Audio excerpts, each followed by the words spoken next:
In the UK, if you drove through a residential street blasting the same song on repeat at 80 decibels, the police will stop you. Under the Control of Pollution Act 1974, using a loudspeaker in a public street for advertising is a criminal offense. That's not a gray area, it's right there in the law. But there's one exception. That sound.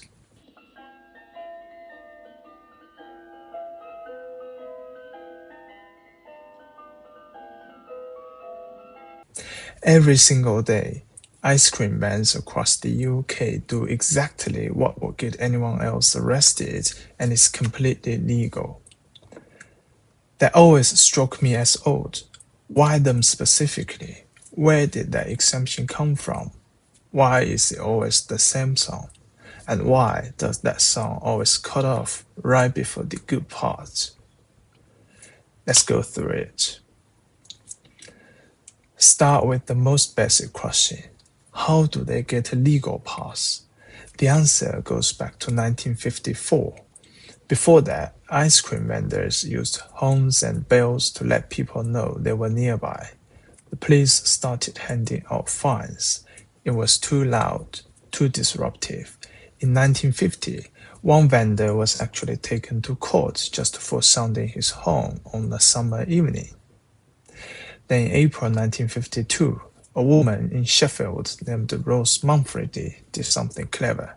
She took the horn off her van, fitted a music box instead, and drove around playing Auld Lang Syne. The police stopped her anyway and fined her £1 for using a noisy instrument to the annoyance of residents. But Rose didn't just pay the fine, she appealed. Her lawyer made two arguments in court. First, no actual residents had complained. Second, the officer who fined her had a well-documented history of noise sensitivity. He'd previously filed a complaint about church bells being too loud. The court sided with Rose, and the moment that verdict came out, ice cream vendors across the country clocked the same thing. Honking a horn is illegal, but playing music, apparently, that's fine. So they took the mechanism from fairground organs, shrunk it into the small box with a speaker, and bolted it to their vans. From that point on, the music box became the industry standard and the legal cover. So that explains why they play music, but why is that almost the same song, and why does it sound like a haunted Tudor music box? The song is Green Sleeves. It's a traditional English folk melody from the 16th century.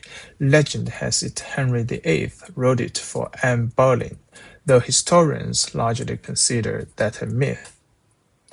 There are three reasons it ended up as the default, and together they basically made it impossible to replace. First, copyright. It's a 400-year-old song, nobody owns it. The companies making those chime boxes didn't have to pay a penny in royalties. Second, technology. Early music boxes were purely mechanical. They could only handle simple, single-note melodies at a slow tempo. Green Sleeves fit those constraints perfectly. It's slow, it's clear, and it still sounds recognizable even through a terrible speaker. The third reason is the most interesting one. In 1999, a few ice cream companies actually tried to modernize. They swapped out the traditional chimes for pop songs. It was a disaster. Sales dropped. The public hated it. What they found was that the old, slightly off-key melody had become a trigger. People didn't consciously decide they wanted ice cream when they heard it. They just did. Decades of conditioning had done that. So it wasn't really that the vans chose Green Sleeves, it's that the market spent 50 years making sure nothing else would work.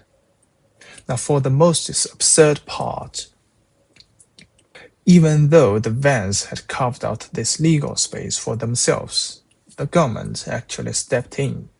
In 2013, they published something called the Code of Practice on Noise from Ice Cream Van Chimes. And this document turns the legality of an ice cream van into a fairly complicated math problem. Volume can't exceed 80 decibels. Music can only be played between noon and 7 p.m.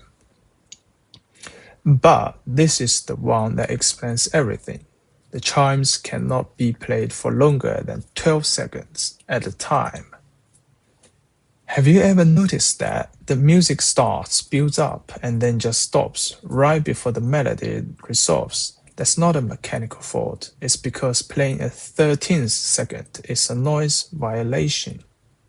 There's more.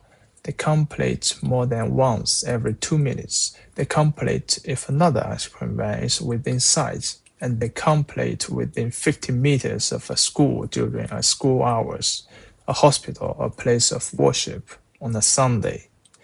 So these drivers are navigating traffic, serving customers, and simultaneously running a mental calculation of time, distance, and decibels every single day.